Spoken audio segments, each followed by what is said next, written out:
Good morning. Good morning, Jenny. Good morning, Jenny.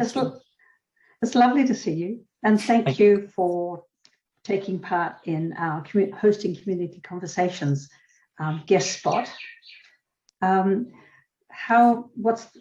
What we'd like to cover today in this week's section has to do with how we know about the future and how we gather information, leading to how can we work out the questions might be that we need to address.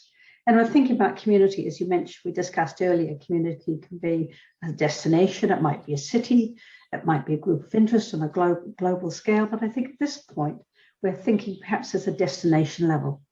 I mean, how can, in practical terms, how can we know what the future might hold? Several things. The future is very important because the future is the only place you can go to.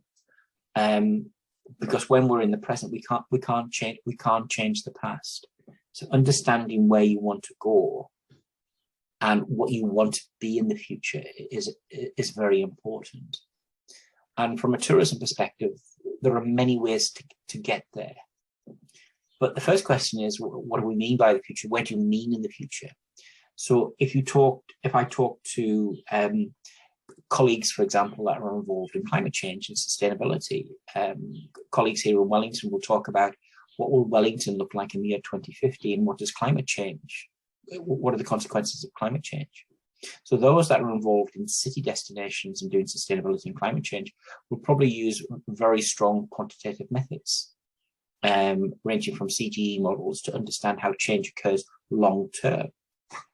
Whereas if a destination wanted to understand what is the economic value of tourists in the next 2 to 3 years, and where tourists are coming from, they'll probably use methodologies around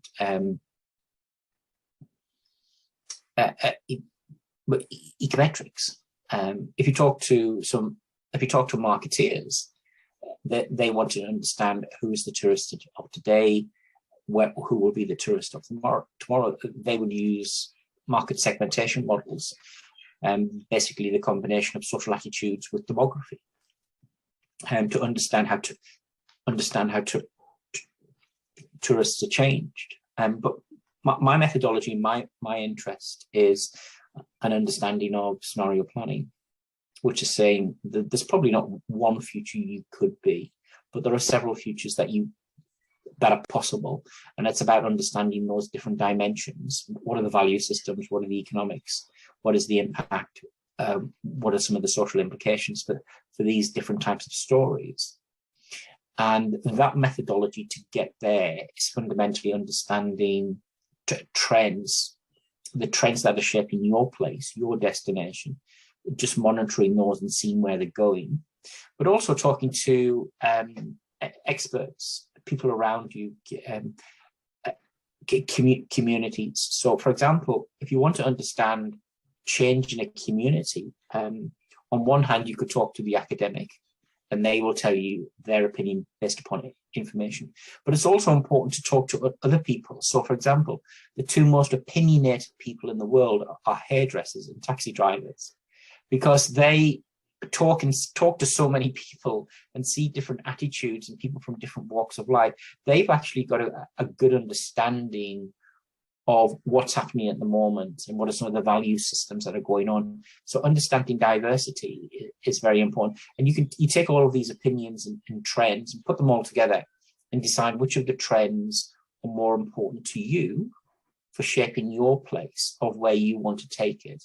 And then from that, you'd shape a story, you'd shape a strategy based upon this is the tourist, this is what they would do, this is what we can offer in the terms of products. And then from there, it's about deciding what are the decisions we will take. It's about deciding this is the future we want. You then deciding how do you get there? Or alternatively, if you come up with a future that's very threatening, and it's a future, this is about disaster management, the future you don't want, you're asking the question, how do I avoid that future in the terms of taking it forward? So that in a summary is what scenario planning is and what I do. That's really fascinating. And how would you implement that? It seems to me that you're talking both about content as well as context.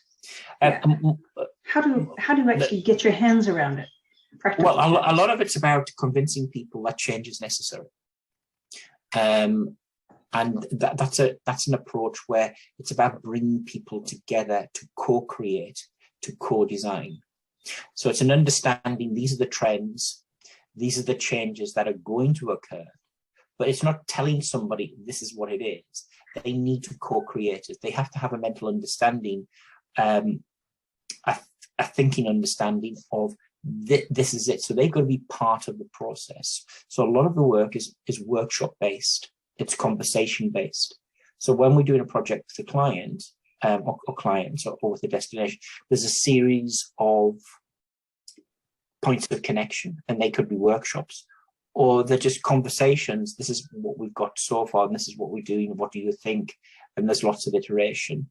But very much the client is very much part of the process. And that's very important for implementation of projects, the implementation of futures, because if you don't take the key stakeholders with you and decision makers, you're doomed to fail.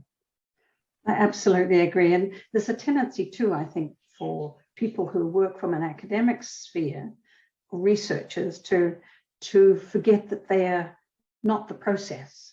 They're the hidden machinery.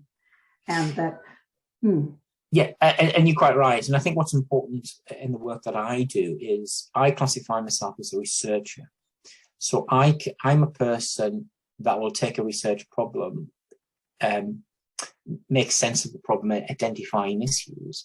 But I'll be frank with you, I don't know what the solutions are.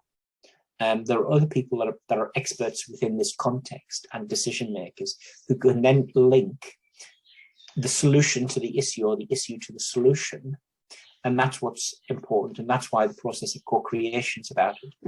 I'm helping somebody make sense of how the world will change. And I've got opinions and I've got ideas of where that could go. But the clients you work with, the stakeholders, are more expert than you are in that specific domain, in that location. And they've got the richness of the local culture, the acceptance, the ideas, and doing so. So it's working with clients and working with stakeholders and communities to ensure where do you go and how do you take it forward. Fantastic. Yes, that's exactly what I would agree with as well. Because if you haven't got that co-creative process, if you haven't got the ownership, then it's just another exercise. And the engagement with communities, we're hoping, is for change and to create positive impact. Yeah, it is. Yeah. So just one caveat to that: it's very important when you're doing client work or project work. Is very important to there's got to be an acceptance that change is going to occur. There's got to be an acceptance of how that change will go forward, and there's got to be an acceptance of an open mind in order to take it forward. Otherwise, you're just replicating what you're doing at the moment and just extending that out. So it's really important to surface change and get them to understand change, and you do that in workshops in several different ways. So it's change that's important. Yes, that's a perfect place to leave it. Thank you so much, Ian. I hope to talk to you again very soon. And good luck with the launch of your book. Thank you very much. Take care. Okay. Cheers.